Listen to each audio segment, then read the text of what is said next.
Bienvenidos al componente de Sistemas de Información Geográfica. En esta ocasión estudiaremos la unidad 4.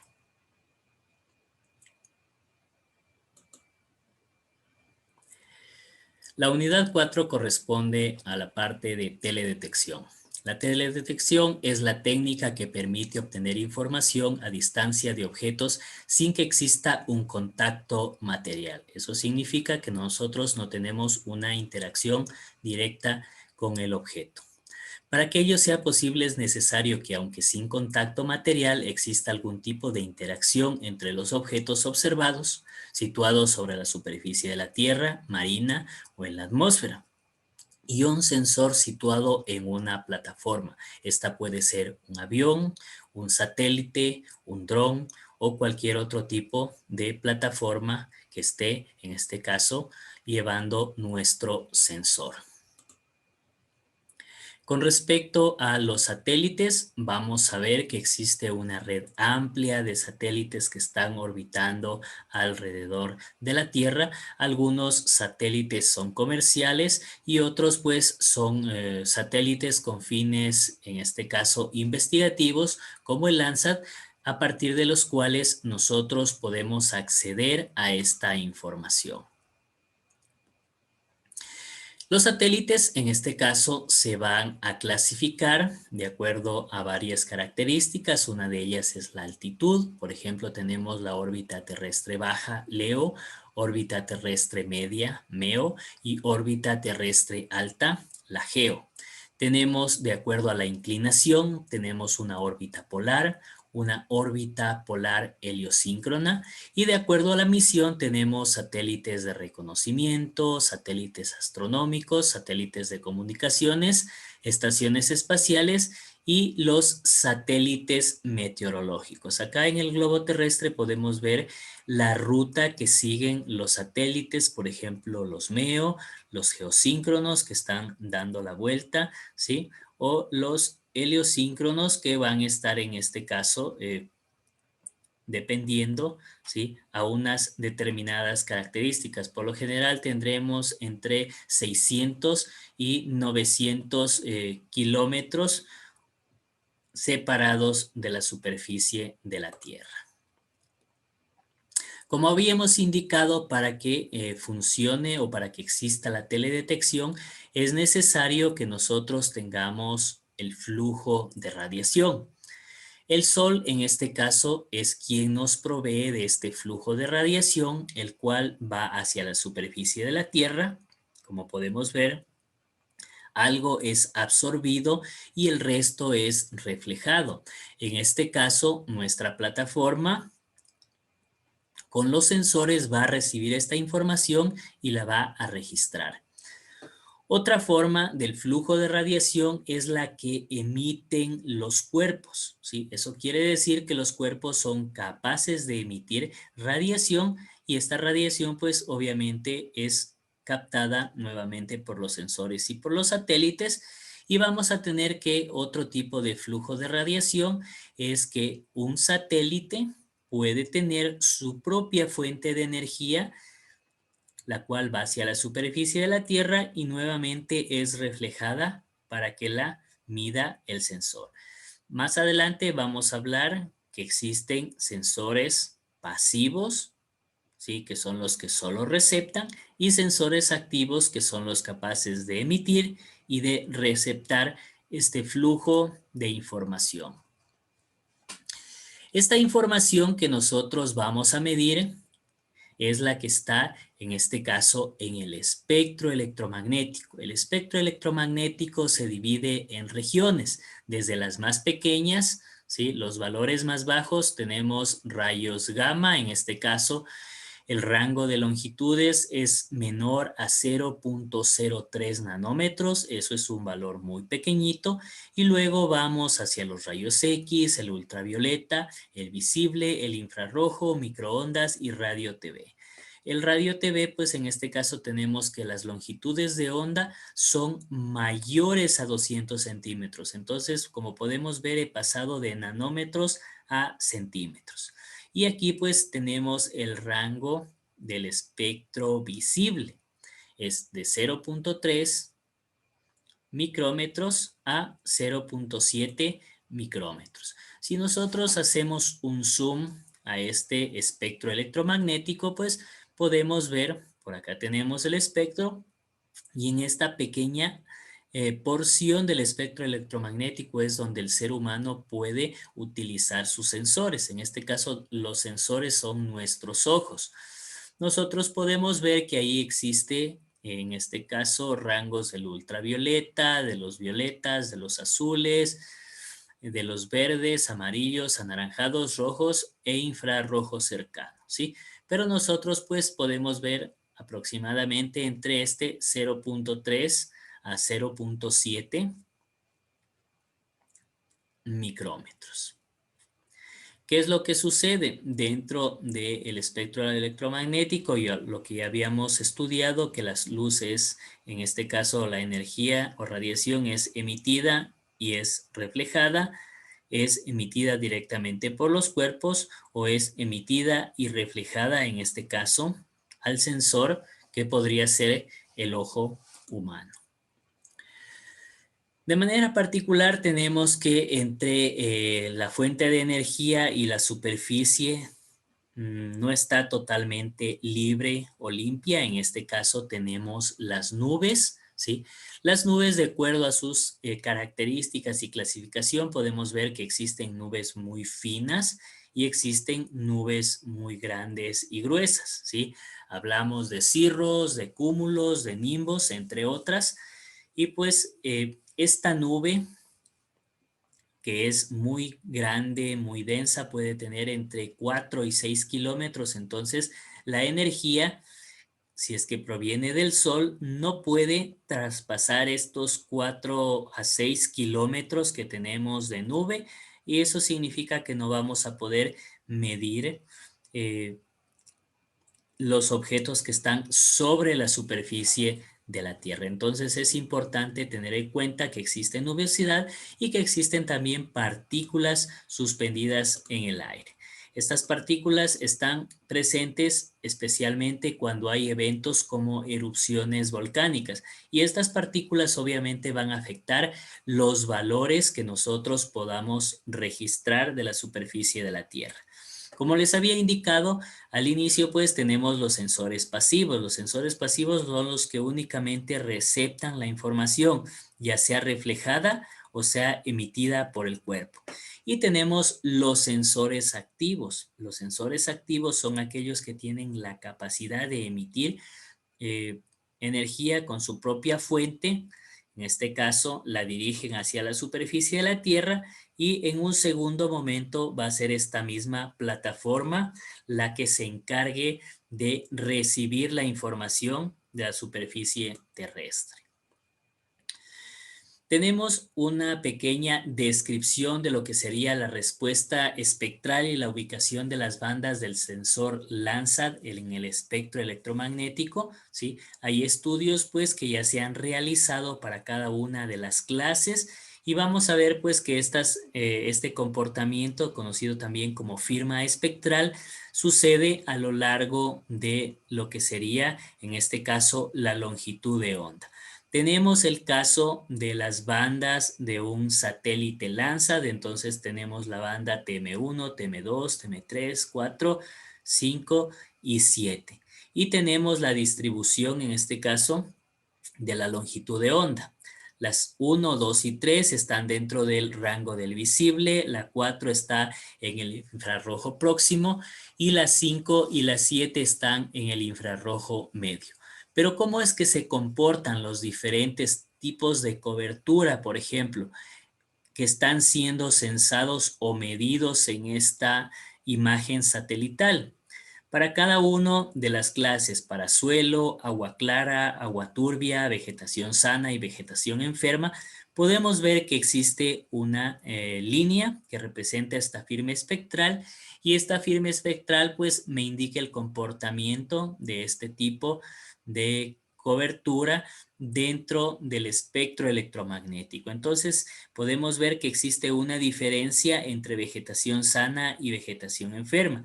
Si bien es cierto, en las primeras partes y en las últimas, estos valores tienden a ser muy cercanos, podemos ver que en la parte del infrarrojo próximo, especialmente, existe una gran diferencia entre estas dos tipos de cobertura, la vegetación. Y pues eso me da una pauta que yo puedo utilizar justamente de este satélite Landsat del Thematic Mapper, que sería el sensor, la banda 4, me va a servir muy bien para poder, en este caso, discriminar la vegetación sana de la vegetación enferma. Por acá tenemos ya unas imágenes tomadas, en este caso tenemos la banda del visible, la del infrarrojo térmico y el vapor de agua. Como podemos ver, las bandas por separado no nos dicen mucho, no nos ayudan, y para eso es que nosotros vamos a tener que procesar estos datos o preprocesar estos datos, ¿sí?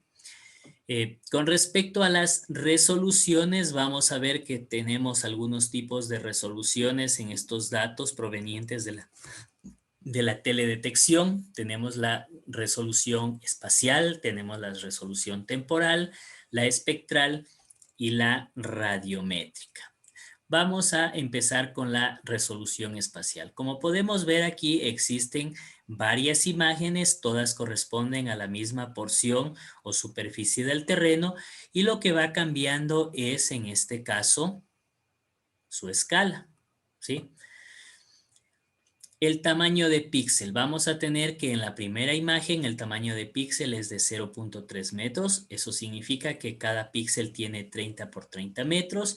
Y pues vamos, en este caso, a un segundo sitio. Tenemos con un círculo magenta lo que queremos estudiar en todos los casos.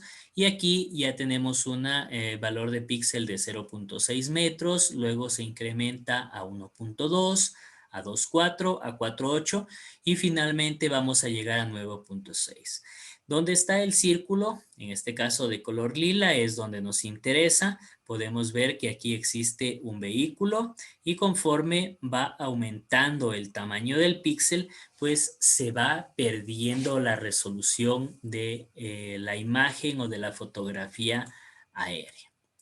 Con respecto a la resolución temporal, quiere decir cada qué tiempo el satélite revisita el mismo sitio.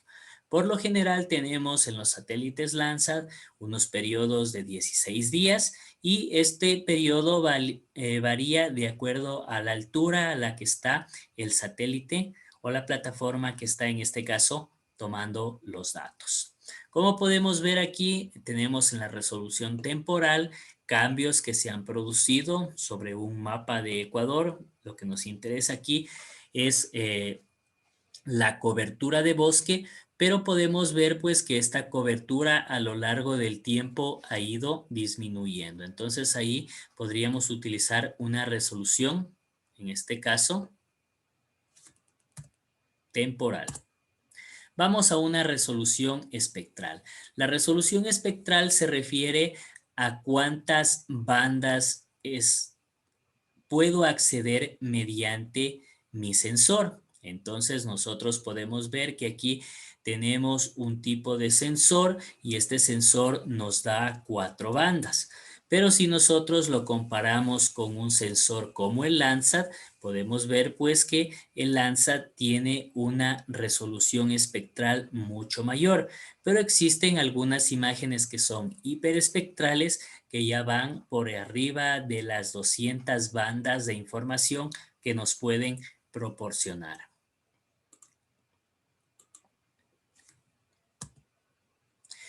Vamos a estudiar la resolución radiométrica. La resolución radiométrica se refiere a la profundidad, en este caso que tengo de los archivos. Cuando hablamos de profundidad se refiere a cuántos dígitos yo puedo representar, ¿sí? Si habíamos visto, yo podría representar a lo mejor con un valor 0 y 1, en donde todos los valores que están con ausencia de luz son el valor 0 y los valores pues 1 me van a representar todas las zonas que tienen en este caso contacto con la luz. ¿Qué es lo que sucede acá? Tenemos una imagen, ¿sí? La comparación entre 11 bits y 8 bits.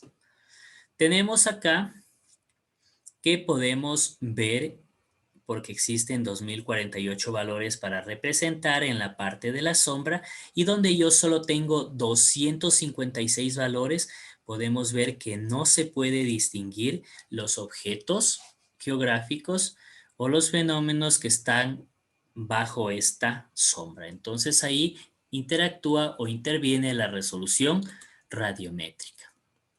Como habíamos indicado, existen sensores hiperespectrales. En este caso dice que tengo la imagen Hyperion, Hyperspectral Sensor, que es capaz en este caso de tener hasta 220 bandas espectrales, ¿sí? Con intervalos en este caso de 10 nanómetros.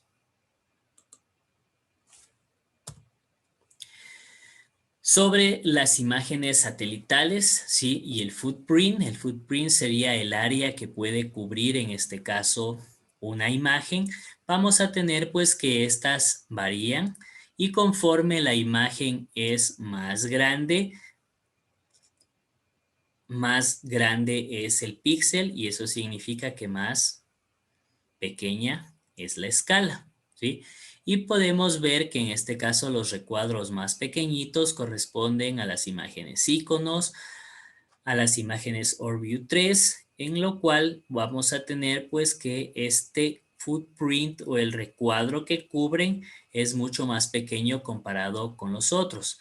En Landsat tenemos que este footprint es de 185 por 170 kilómetros, mientras que en la imagen iconos, ¿sí?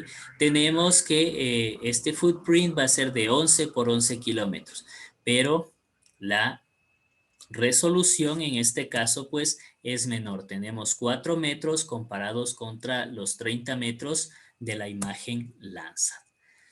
Vamos a ver algo de las plataformas de teledetección. En este caso, las que tenemos pues son los satélites y las aeronaves. Los satélites que están, como les indicaba, a muchos kilómetros de la superficie de la Tierra, ¿sí? A cientos de kilómetros, y las aeronaves que por lo general tenían algunos dispositivos como cámaras fotográficas para la parte de fotogrametría y representación de los elementos. Unos nuevos elementos que se han incorporado en este caso como plataformas de teledetección son los drones. Podemos tener dos tecnologías, las tecnologías de ala fija y la tecnología multirotor. Como habíamos indicado, conforme nosotros nos alejamos de la superficie de la Tierra, va aumentando en este caso el footprint y aumenta también el tamaño del píxel. Eso quiere decir que de un tamaño de aproximadamente 5 centímetros podemos pasar fácilmente a un tamaño de píxel de 30 por 30 metros. Bueno, con respecto a estas plataformas aéreas y sensores, podemos ver aquí algunas imágenes, ¿sí? De lo que eran los sensores aerotransportados. En este caso tengo un vehículo aéreo, un helicóptero, y pues tenemos que el sensor es bastante grande. Por acá tenemos otra foto de cómo colocan este tipo de sensores que van a ayudar a medir o a tomar ya sea datos espectrales o datos RGB sobre el terreno.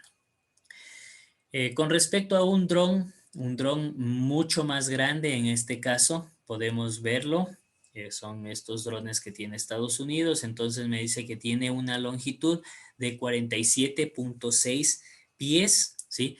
El wingspan, en este caso, la distancia del ala a ala, dice que es de unos 130.9 pies, y podemos ver pues que estos equipos son en realidad muy pesados, pero tienen una autonomía en este caso superior a las 27 horas. Eso quiere decir que va a estar más de un día sobrevolando sobre determinadas áreas, y pues tiene una serie en este caso de sensores que están adaptados a esta aeronave para obtener información de la superficie terrestre.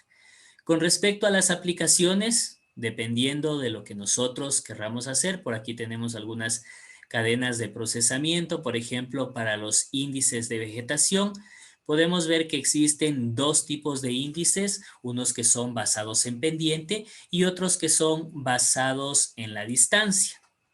Por ejemplo, de los índices basados en pendiente, uno de los más utilizados es el NDVI, el Normalized Difference Vegetation Index, que en este caso utiliza las bandas del NIR y del RED para hacer esta operación normalizada y poder obtener los valores del NDVI. Entonces, el NDVI, como decíamos, es una operación normalizada en donde el estado de la vegetación es representado por medio de números que van desde -1 hasta 1. Acá tenemos una vegetación que está saludable, podemos ver que está en un color verde, entonces aproximadamente tenemos un 50% en la medición para el NIR y un 8% en la medición del rojo. Si tenemos una vegetación que está estresada, en este caso, tenemos que un 40% es del NIR y un 30% es del rojo. Y cuando calculamos los NDVI, para una vegetación saludable tenemos un valor muy alto de NDVI, superior a 0.7. Y en la vegetación estresada hacemos la misma operación y obtenemos un NDVI, en este caso muy bajo, de 0.14. En términos generales, podríamos decir que los valores que se acercan a 0, ¿sí? De 0 a 0.2 van a ser valores, en este caso, de suelo desnudo. Valores superiores al 0.2 y cercanos al 1 vamos a tener zonas de vegetación, y los valores inferiores al 0, ¿sí? O a este 0.2 que estamos utilizando van a corresponder pues a todos estos valores que podemos utilizar para definir los cuerpos de agua. Valores negativos los vamos a definir como cuerpos de agua, ¿sí? Aquí tenemos más acerca del NDVI, cómo es que yo puedo en este caso calcular y qué valores vamos a tener. Sí, por acá tenemos también con respecto a la hoja, ¿qué es lo que sucede? Viene la energía electromagnética, choca contra la superficie y es reflejada, ¿sí? Pero como podemos ver, pues dependiendo de las características de la hoja, de la vegetación, el comportamiento de estas ondas de energía cambia. Vamos a ver pues que aquí se mantiene, mientras que por ejemplo el verde sobresale y el infrarrojo cercano también sobresale. Y en una vegetación muy pero muy saludable, vamos a ver que solo el valor de el NIR es alto, mientras que todos los demás se siguen manteniendo. A partir de toda esta información, nosotros podemos hacer, mediante una calculadora de campos, computar la ecuación del NDVI, NIR menos RED, todo dividido para el NIR más RED, y en este caso, pues, tenemos los valores de NDVI. Por acá tenemos una leyenda en donde podemos leer que de 0.7 a 0.93 tenemos este color verde, lo tenemos muy presente por acá, y así podemos ir trabajando con todos los valores que obtengamos a partir de nuestros mapas. Finalmente, algo relacionado con la resolución. Si es que nosotros querríamos trabajar con el NDVI, con este índice normalizado, pero con respecto a las diferentes escalas. Por ejemplo, tengo aquí que cada uno de los píxeles va a representar 250 kilómetros, ¿sí? Y si nosotros vamos revisando, en este caso, las otras imágenes, cuando el tamaño del píxel es de 100 kilómetros, podemos empezar a ver o a distinguir algo mismo de los objetos, hasta que finalmente vamos a tener un tamaño de píxel de 28 kilómetros. No es una alta resolución, pero es una resolución a lo mejor aceptable. que me permite que yo pueda representar los objetos geográficos. Si comparamos en este caso la resolución de 28 kilómetros con 100 o con 250 kilómetros, vamos a ver pues que con esta resolución de 28 kilómetros por píxel podemos trabajar en algunas aplicaciones. Con esto damos por concluido las clases grabadas. Como siempre, agradecemos su participación. Una buena jornada.